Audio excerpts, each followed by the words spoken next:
Ťažká nehoda sa stala krátko po 9:30 na tomto okruhu. Najprv havaroval prvý motorkár. Vraj sa to malo stať za horizontom. Hneď k nemu prišli dvaja muži z usporiadateľského štábu na tomto aute. No a rovno do terénneho auta a dvoch tračových pomocníkov narazili ďalší dvaja motorkári. Výsledok 5 zranení. Hneď ich ošetrili miestni záchranári, no museli povolať posily 3 sanitky a 2 vrtuľníky. Tých najťažšie zranených prevážali do nemocníc jedného motorkára na Kramáre. Ten mal viacero vlastne zranení, okrem teda tej hlavy, ale tá sa javila ako najvážnejšie.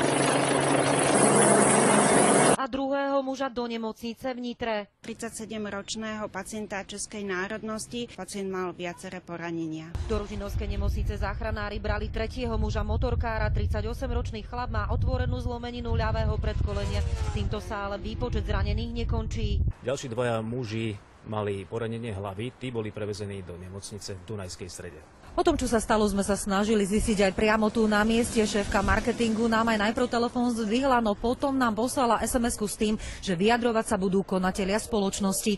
Nakoniec si telefón vypla.